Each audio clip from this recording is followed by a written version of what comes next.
हुए 21 जून की रात को और फिर 22 जून की सुबह ईरान के समय के हिसाब से। और जो निशाने पर थे वो थी ईरान की 3 मुख्य परमाणु फैसिलिटीज, एक तो फॉर्दो, दूसरी नतांज और तीसरी इस्फहान के पास एक परमाणु टेक्नोलॉजी सेंटर। ये वो जगह हैं जिन पर दुनिया की नज़र काफ़ी समय से थी। हाँ, और जो हथियार इस्तेमाल हुए वो भी काफ़ी चौंकाने वाले हैं। B-2 स्पिरिट स्टेल्थ बॉम्बर्स उन्होंने गिराए हैं GBU-57 बंकर बस्टर बॉम्ब।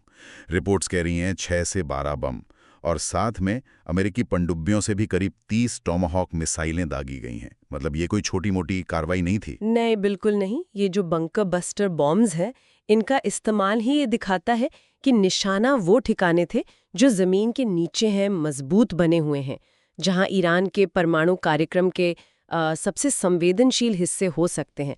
और अमरीकी राष्ट्रपति ने तो इसे व्हाइट हाउस से एक शानदार सैन्य सफलता कहा है। उनका दावा है कि ईरान की जो परमाणु संवर्धन की क्षमता है वो पूरी तरह से नष्ट कर दी गई है, और साथ में एक चेतावनी भी दी है कि अगर ईरान शांति का रास्ता नहीं चुनता तो और हमले हो सकते हैं। लेकिन ईरान का क्या कहना है? क्योंकि उनके बयान और अमेरिका के दावों में तो काफी अंतर लग रहा है।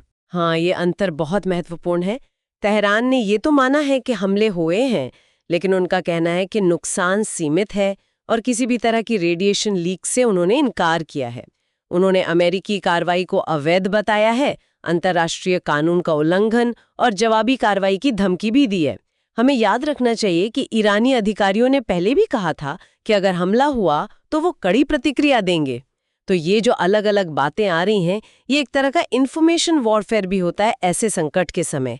दोनों पक्ष अपना नैरेटिव मजबूत करना चाहते हैं। और ये भी दिलचस्प है कि ये हमला ठीक तब हुआ जब मध्य जून से इजराइल का भी एक ऑपरेशन चल रहा था। क्या इनमें कोई कनेक्शन है? देखिए, सोर्सेज में सीधे तौर पर तो पुष्टि नहीं है, लेकिन टाइमिंग और जो टारगेट है यानी परमाणु ठिकाने, वो एक तरह के समन्वय या कम से कम मिलते जुलते हितों की तरफ इशारा तो करते हैं।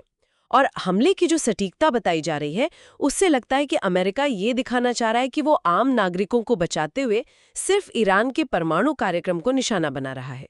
लेकिन इरादा चाहे जो भी हो, इस एक्शन ने पूरे मिडल ईस्ट में तनाव को बहुत ज्यादा बढ़ा दिया है, खतरनाक लेवल पर। इसके और क्या असर हो सकते हैं? मतलब सिर्फ क्षेत्रीय तनाव या कुछ और भी? खतरा कई लेवल पर है। एक तो सीधा टकराव का खतरा बढ़ गया है, जाहिर है। दूसरा, दुनिया की अर्थव्यवस्था पर असर, खासकर ईंधन की कीमतों पर। उनमें भारी उतार चढ़ाव आ सकता है, क्योंकि हार्मोन स्ट्रेट से बहुत तेल गुजरता है।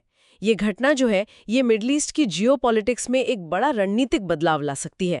इसे सिर्फ एक और हवाई हमला नहीं समझना चाहिए। ये शायद इस क्षेत्र में पावर बैलेंस बदलने की एक कोशिश है। तो अब आगे क्या, किन चीजों पर नजर रखनी चाहिए?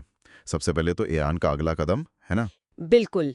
क्या ईरान सीधा मिलिट्री जवाब देगा, या फिर अपने प्रॉक्सी गुटों के जरिए, या साइबर हमले करेगा? उनका जवाब देने का तरीका और उसका स्केल वो बहुत महत्वपूर्ण होगा। और अमेरिका के अंदर भी देखिए, पॉलिटिक्स गर्मा गई है।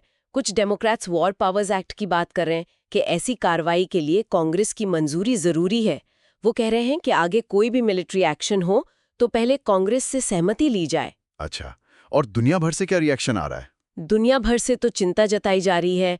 रूस है, यूरोपीय संघ के कई देश हैं, मिडिल ईस्ट की सरकारें, सब तनाव कम करने की अपील कर रहे हैं। यूएन सिक्योरिटी काउंसिल का इमरजेंसी सेशन बुलाने की भी मांग हो रही है। ज्यादातर देश नहीं चाहते कि ये टकराव और बढ़े। तो संक्षेप में कहें तो अमेरिका ने एक बहुत बड़ा कदम उठाया है, सीधे ईरान पर हमला करके। घोषित लक्ष्य है ईरान के परमाणु कार्यक्रम को रोकना।